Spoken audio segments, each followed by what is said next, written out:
Hello everyone. आज की video में मैं प्रतिभाशाली बालकों के लिए विशिष्ट शिक्षा के बारे में बताऊंगी। Special education for gifted children. ये जो प्रतिभाशाली बालक है उनको संपूर्ण विकास का अवसर प्रदान करने के लिए सामान्य शिक्षा से हटकर कुछ ऐसी शिक्षा दी जानी चाहिए उन्हें जिससे उनकी मूल आवश्यकताओं की पूर्ति हो सके, है ना। ये जो प्रतिभाशाली बालक हैं उनकी प्रतिभा संपन्नता एक घनात्मक विशेषता है ना, पॉजिटिव स्पेशलिटी है और इसलिए अन्य विशिष्ट बालकों की भांति प्रतिभाशाली बालक को सामान्य शिक्षा के अनुरूप बनाने के स्थान पर शिक्षा को उसके अनुरूप बनाने की आवश्यकता होती है ना। शिक्षा को इसके अनुरूप बनाना है क्योंकि वो प्रतिभाशाली बालक है, वो बहुत जल्दी जल्दी सीखेगा। तो प्रतिभाशाली बालकों के लिए जो योजना है उनके लिए जो बनाई जा रही है उसको ध्यान में रखते हुए जो भी उनके उद्देश्य है जो बनाई गई है वो कैसी होनी चाहिए, वो इस प्रकार से है। नंबर 1, उच्च स्तरीय ज्ञान एवं योग्यता के विस्तार हेतु, for expansion of higher level knowledge and abilities। Next है विशिष्ट प्रतिभाओं के पूर्ण विकास हेतु, for full development of special talents। Number 3 है उच्च स्तरीय पाठ्यक्रमों के व्यावहारिक चयन एवं व्यापकता हेतु, for practical selection and comprehensiveness of higher level courses। Next है विश्लेषणात्मक विचारशीलता के विकास हेतु, एनालिटिकल आइडिया फॉर डेवलपमेंट।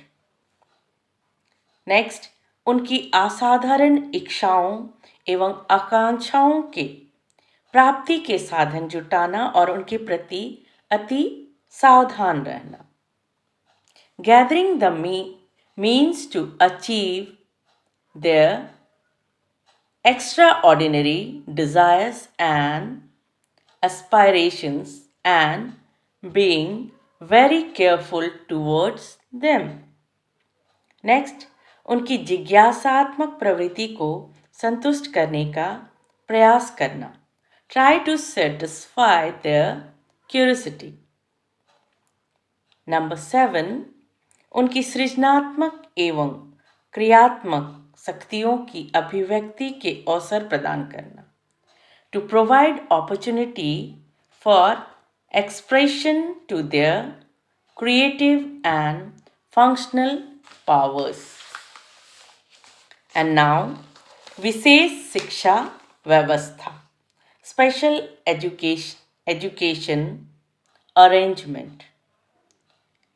विशिष्ट बालकों के लिए उपयुक्त शिक्षा की व्यवस्था एक बहुत ही कठिन काम है, लेकिन जो परिस्थिति है उसकी अनुकूलताओं को ध्यान में रखते हुए विशिष्ट बालकों को शिक्षा प्रदान करने के लिए मुख्य रूप से 3 प्रणालियां अपनाई जाती है। जैसे वो 3 प्रणालियां हैं। नंबर 1, प्रभावक एवं उपयुक्त शिक्षा, effective and efficient education. Number 2, संवर्धित पाठ्यक्रम, एनरिच्ड करिकुलम। नंबर 3, विशिष्ट विद्यालय एवं कक्षाएं, स्पेशल स्कूल्स एंड क्लासेस। सबसे पहले हम लोग देखेंगे प्रभावात्मक एवं उपयुक्त शिक्षा, इफेक्टिव एंड एफिशिएंट एजुकेशन। प्राय ऐसा देखा जाता है कि प्रतिभा संपन्न बालक जो होते हैं बहुत ही कम आयु में चलना, बोलना और बहुत सारी चीज़ों को वो सीख जाते हैं। बहुत सारी एक्टिविटीज़ करना वो बहुत कम आयु में, बहुत कम एज में सीख जाते हैं। और अपने समान वाले जो बालक हैं उनकी तुलना में वो उनकी जो शिक्षा है उनके साथ अगर बैठाया जाए तो ये क्या करते हैं, उनको जो काम दिया जाता है उनके समान का, तो ये क्या करते हैं, बहुत जल्दी वो काम को बहुत ही आसानी से कर देते हैं गिफ्टेड चिल्ड्रन। तो इनको इनके स्तर का, इनके लेवल का काम देने की ज़रूरत होती है और इन्हें उस क्लास में रखा जाए जिसका काम जो औसत जो प्रतिभा वाले बालक हैं उनके समान ही वो पूरा कर सके। इस प्रकार की शिक्षा देने के लिए जो योजना है वो इस तरह से है। नंबर 1 है निर्धारित आयु से पूर्व विद्यालय में प्रवेश, स्कूल बिफोर एज, है ना, क्योंकि बहुत जल्दी वो सीख रहे हैं, गिफ्टेड चाइल्ड है, प्रतिभाशाली है, सारी बातों को बहुत जल्दी कैच कर रहे हैं, बहुत जल्दी वो सीख ले रहे हैं, तो उसको क्या करना है कि उसको समय से पहले स्कूल भेज देना है, एडमिशन करा देना है ना। नेक्स्ट है उसकी बौद्धिक एवं शैक्षिक योग्यताओं के आधार पर एक ही वर्ष में 2 या 2 से अधिक कक्षाओं के पाठ्यक्रम का अध्ययन, study the syllabus of 2 or more classes in the same year based on his intellectual, है ना, उसको ज़रूरत से ज़्यादा काम देना है ताकि वो उसको अच्छी तरह से कर सके। नेक्स्ट है सामान्य से कम आयु में किसी भी पाठ्यक्रम को उत्तीर्ण कर सकने की अनुमति, permission to pass any class in less time and as then normal, है ना। किसी कक्षा के लिए एक उम्र निर्धारित रहती है कि इस कक्षा में बालक की उम्र इतनी होनी चाहिए, लेकिन ये प्रतिभाशाली बालक है, बहुत आसानी से काम कर रहे हैं, तो उसको ये परमिशन देना है कि नहीं, कम उम्र में भी ये ऊंची क्लास का एग्ज़ाम दे सकता है।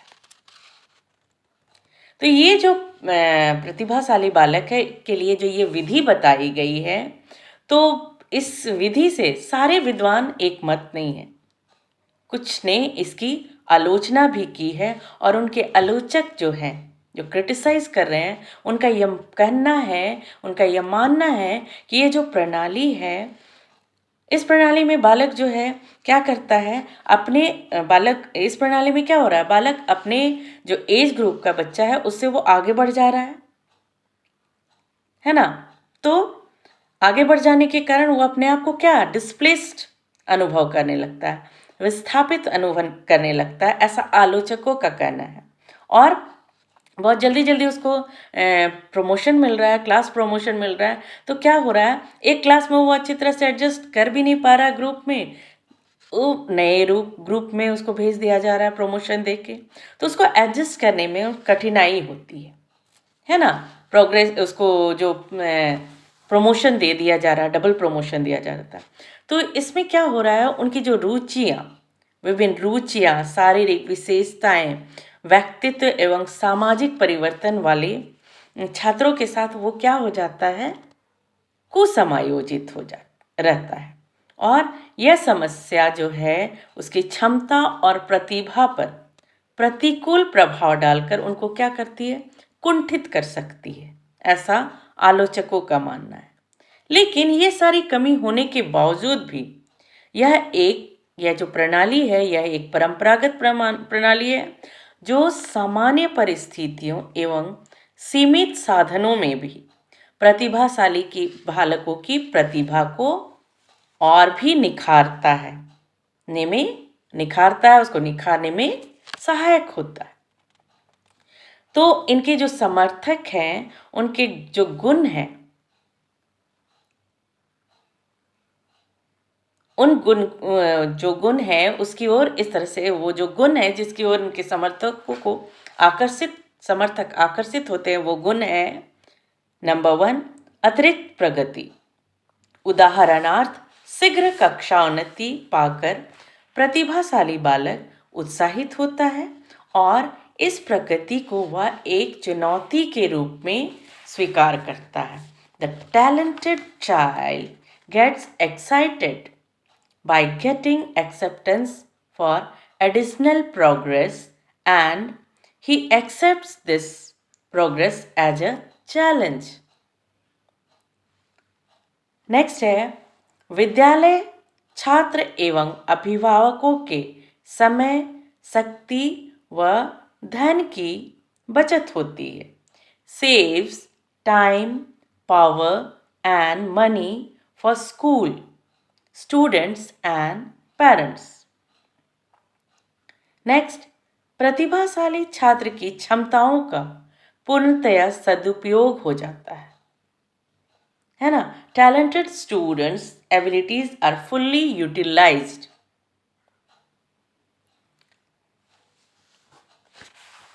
अब इसमें आगे बता रहा है व्यक्तिगत संबद्धता, इंडिविजुअल एनरिचमेंट. यहाँ पे जो अतिरिक्त पाठ्य वस्तु को इस प्रकार से उसको प्लान करना है, नियोजित करना है कि कोई भी छात्र, प्रतिभाशाली जो छात्र है, उसे व्यक्तिगत रूप से आत्मनिर्भर होकर वह पूर्ण कर सके. नेक्स्ट, सामूहिक संबद्धता, ग्रुप ओरिएंटेड एनरिचमेंट. इसमें बालकों को इकाइयों अथवा समूहों में संगठित करके उन्हें जो कार्य निर्धारित किया गया है वो कार्य सामग्री दी जाए, जिसे वह समूह प्रक्रिया के माध्यम से पूर्ण करने में सक्षम हो सके, है ना. एक ग्रुप के रूप में काम करने में वो सक्षम हो सके. नेक्स्ट है, नियमित कक्षाओं में ही अध्यापक इन बालकों को अतिरिक्त पठन और लेखन कार्य करने के लिए दे, है ना. रेगुलर जो ऐसी सामान्य कक्षा है उसमें अगर गिफ्टेड चाइल्ड है, सामान्य रहते ही हैं, प्रायः गिफ्टेड चाइल्ड एक ना एक तो रहते ही हैं, तो टीचर को क्या करना चाहिए, उसको और ज़्यादा काम दे देना चाहिए, क्योंकि वो अपना काम बहुत जल्दी, बहुत ही मतलब तुरंत ख़त्म कर देता है. तो उसको टीचर को क्या करना है, उसको ज़रूरत से ज़्यादा काम, लेखन कार्य देना है, लिखने का कार्य या पढ़ने का काम उसको ज़्यादा दे देना है. नेक्स्ट है, अतिरिक्त कौशल और कलाओं को सीखने के लिए प्रोत्साहित करना. उसको प्रोत्साहित करना है कि और भी स्किल सीखना है, और भी कला को सीखना है, आर्ट को सीखना है, और इसके लिए उसको एनकरेज करना है, प्रोत्साहित करना है. और उसमें उसको सिखाने के लिए ऐसे टीचर होना चाहिए जो परिश्रम करने वाले, लेबोरियस हो, वैसे टीचरों की नियुक्ति करनी चाहिए, है ना. और टीचर भी प्रतिभाशाली होना चाहिए, तभी तो वो प्रतिभाशाली बालकों को हैंडल कर सकेंगे. उसको एक्स्ट्रा वर्क देके, अलग अलग तरह के काम देके, स्किल्स सिखाकर, बहुत सारे काम सिखाकर उनको ये कर सकते हैं, एनकरेज कर सकते हैं. और बहुत सारी बातें हैं. शिक्षण पद्धतियों में विविधता, जो शिक्षण टीचिंग मेथड है उसमें अलग अलग तरीके का टीचिंग मेथड यूज़ करके उस बालकों को इनकरेज किया जा सकता है ना. नंबर 3 है विशेष कक्षाएं एवं विद्यालय, स्पेशल क्लासेस एंड स्कूल.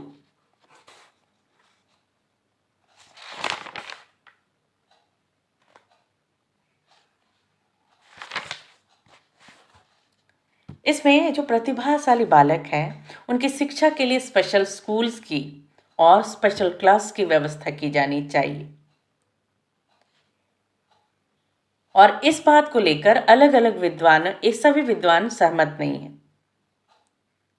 फिर भी सामान्य कक्षा में जो जनरल क्लास है उसमें प्रतिभा संपन्न बालकों को शिक्षा देने में जो भी समस्याएं आ रही है उसका समाधान करना है, और इन बालकों की जो योग्यता है उसके चरम विकास के लिए सर्वोत्तम व्यवस्था मानी जाती है ये जो स्पेशल क्लास और स्पेशल कक्षा की व्यवस्था करके, है ना.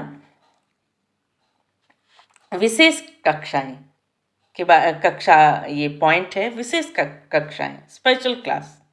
इसमें ये जो बालक है, प्रतिभाशाली बालक है, तो उसके लिए अलग से क्लास होना चाहिए. ऐसा कहा जा रहा है कि उसके लिए अलग से क्लास रखें जिसमें सारे प्रतिभाशाली बालक एक साथ पढ़ें। तो क्या होगा, सभी प्रतिभाशाली बालक को एक क्लास कर दिया जाएगा और उस क्लास में क्या होगा, उस एक ही उनकी जो क्षमता है एक तरह की होगी, बौद्धिक क्षमता। तो उसको पढ़ाने में भी मज़ा आएगा और पढ़ने में भी बच्चों को परेशानी होगी नहीं होगी, है ना। और समान बौद्धिक स्तर के बालक होंगे तो आराम से सारा काम एक साथ होगा। ऐसा सामान्य क्लास में अगर रहेगा तो प्रतिभाशाली एक बालक है तो उसमें क्या होगा, वो बालक जल्दी करके बदमाशी करेगा, है ना, दूसरे बच्चे को परेशान करेगा, या फिर ऐसा कर सकता है कि लाओ मैं लिख देता हूँ। गिफ्टेड चाइल्ड प्राय इसी तरह से होते हैं क्योंकि वो बहुत ज़्यादा जान रहा है। तो अगर उसको अलग उसको क्लास स्पेशल क्लास दिया जाए तो उसमें उसी के लेवल के बौद्धिक क्षमता वाले बालक होंगे तो उसकी पढ़ाई अच्छी तरह से हो सकती है और वो लाभान्वित होंगे। और स्पेशल स्कूल की अगर बात करें, इस विशेष विद्यालय की बात करें, तो इसमें प्रतिभाशाली बालकों के लिए बोला जा रहा है कि विशेष विद्यालय की व्यवस्था करना भी एक पृथकीकरण की प्रवृत्ति पर आधारित है ना। पृथकीकरण मतलब अलग करना। ये विद्यालय जो है विशेष रूप से ऐसे बालकों के लिए है, विशिष्ट बालकों के लिए, है ना, प्रतिभाशाली गिफ्टेड बालक चाइल्ड के लिए। तो इसमें क्या होगा, इस स्कूल में सिर्फ उच्च स्तर की जो बौद्धिक क्षमता रखने वाले बालक हैं वही होंगे, है ना। तो उनकी बौद्धिक क्षमता के अनुरूप उनका करिकुलम होगा, उनका एवेल्युएशन उसी के अनुरूप होगा, उनकी आवश्यकता अनुसार के टीचर होंगे, उनकी सारी भी आवश्यकता जो भी है उसको दृष्टि में रखते हुए सारी अरेंजमेंट की जाएगी। विद्यालय में, स्कूल में विज्ञान और तकनीक की नवीनतम उपलब्धियों पर आधारित पाठ्यक्रम होगी, करिकुलम होगी, नए शैक्षिक व्यावसायिक आयामों का पूर्ण समावेश होगा। तो इससे क्या होगा, वो बहुत अच्छी तरह से लाभान्वित होगी। लेकिन एक बात और है, जो इस प्रकार की शिक्षा व्यवस्था है इसमें बहुत सारे धन खर्च होंगे, है ना। सभी बातों का एक मतलब कुछ लाभ भी होता है, कुछ हानि होता है। तो इसमें क्या हानि हो रही है, इसमें बहुत ज़्यादा धन खर्च हो सकता है और कुछ विद्वान का मानना है कि बहुत दूसरे कारण से भी इसका विरोध करते हैं। लेकिन विश्व, राष्ट्र और प्रतिभा संपन्न पालकों के व्यक्तिगत हित में अगर देखा जाए तो यह शिक्षा व्यवस्था बहुत उपयोगी सिद्ध हो सकती है ना। स्पेशल स्कूल, स्पेशल क्लास वाली शिक्षा व्यवस्था, है ना। लेकिन कुछ आलोचकों का मानना है कि ये बहुत खर्चीला है क्योंकि अलग से उसका टीचर होगा, अलग से क्लास होगा, या फिर अलग से स्कूल ही होगा तो उसमें अलग खर्च होगा। तो कुछ आलोचकों का ऐसा मानना है। तो ये जो स्पेशल स्कूल है, पूरी दुनिया में बहुत कम है ऐसे स्कूल पूरे संसार में जो केवल प्रतिभाशाली बालकों के लिए बनाए गए हैं। और भारत में इस प्रकार का एक विद्यालय है जिसका नाम है ज्ञान प्रबोधिनी, है ना। भारत में जो स्पेशल स्कूल है उसका नाम है, एक स्कूल है जिसका नाम है ज्ञान प्रबोधिनी, ज्ञान प्रबोधिनी। और ये स्कूल जो है वो पूना में स्थित है जहाँ की केवल प्रतिभाशाली और सृजनात्मक बालकों की शिक्षा व प्रशिक्षण का प्रावधान है। और पब्लिक विद्यालयों में विशेष रूप से संबंधित पाठ्यक्रम व शिक्षा योजनाएं ही व्यवहार में लाई जाती है। लेकिन इस विद्यालय में प्रवेश के लिए उन सभी बालकों का चयन कर लिया जाता है जो इस विद्यालय का खर्च जो बहुत अधिक होता है वहन कर सके, है ना। तो ऐसी परिस्थिति में क्या होगा, जो निम्न या औसत आर्थिक सामाजिक स्तर वाले प्रतिभाशाली बालक है वो इस स्कूल में नहीं जा पाएंगे। वो सामान्य स्कूल में ही सामान्य बच्चों के साथ, सामान्य औसत वाले बच्चों के साथ वो शिक्षा पाते हैं। तो इससे क्या होगा, इसमें आवश्यकता इस बात की है कि अन्य विशेषताओं वाले बालकों के समान ही प्रतिभा संपन्न बालकों की समस्याओं और आवश्यकताओं पर शासन, विद्यालय, समाज, अभिभावक ये सब ध्यान दें और उनकी शिक्षा के लिए विशेष प्रबंध करें। राष्ट्रीय शिक्षा नीति नेशनल पॉलिसी ऑफ एजुकेशन 1986 के अंतर्गत जो सेंट्रल गवर्नमेंट है, केंद्रीय सरकार जो है, वो प्रतिभाशाली बालकों को निःशुल्क और गुणात्मक शिक्षा, क्वालिटेटिव एजुकेशन देने के उद्देश्य से पूरे भारत में ग्रामीण और शहरी क्षेत्र में अब तक 258 नवोदय विद्यालय की स्थापना की है ना। और ये जो विद्यालय है उसका मुख्य उद्देश्य इस प्रकार है, जिसमें नंबर 1 प्रतिभाशाली बालकों को निःशुल्क शिक्षा देना है ना, निःशुल्क शिक्षा, और to fully develop the potential of talented children.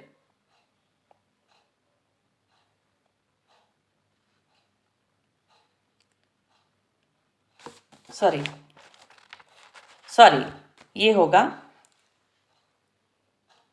प्रतिभाशाली बालकों को निःशुल्क शिक्षा देना, free education to talented students. Number 2 है देश के विभिन्न भागों के छात्रों को एक साथ रहने एवं सीखने के समान अवसर प्रदान करके राष्ट्रीय एकता में वृद्धि करना। Enhancing national unity by providing equal opportunities for students from different parts of the country to live together and learn. Third है प्रतिभाशाली बालकों की क्षमता का पूर्ण विकास करना, to fully develop the potential of talented children. Next, इनमें उच्च शैक्षिक लब्धि वाले प्रतिभाशाली छात्रों को विशेष शिक्षा दी जाती है। In this special education is given to talented students with high educational attainment. Next है प्रतिभाशाली बालकों के लिए शिक्षक अधिगम के विशेष प्रबंध किए जाते हैं। Special arrangement for teacher learning for talented children should be made. और यहाँ ऐसा बोला जा रहा है, बताया जा रहा है कि सरकारी अनुबंधों में प्रतिभा संपन्न छात्रों के विकास के लिए, ज़्यादा से ज़्यादा विकास के लिए नवोदय विद्यालय में के विशिष्ट पाठ्यक्रम और जो क्लास है उसके माध्यम से विशेष प्रयत्न किया जा रहा है। विशेष प्रयत्न तो किया जा रहा है, लेकिन वास्तविक उपलब्धि जो है वो शिक्षक की वास्तविक, सारे प्रयास तो किए जा रहे हैं, लेकिन वास्तविक रियल अचीवमेंट क्या हो, कैसे हो सकता है ना। रियल अचीवमेंट तभी हो सकता है जब शिक्षक लगनशील हो, है ना। शिक्षक की लगनशीलता, प्रतिस्पर्धात्मक व्यक्तित्व और उनकी सृजनात्मकता और अध्ययनशीलता पर अवलंबित है। डिपेंड किस पे है? टीचर पे ना। अगर टीचर अच्छी तरह से लेबोरियस हो, लगनशील हो और उनका जो व्यक्तित्व हो, पर्सनालिटी हो, प्रतिस्पर्धात्मक हो, तो उसी पर ये डिपेंड है। और जो भी नया प्रोग्राम हो रहा है, नवीन कार्यक्रम हो रहा है, उसके लिए नए प्रेरणा भी आवश्यक है। आज के लिए बस इतना ही। धन्यवाद।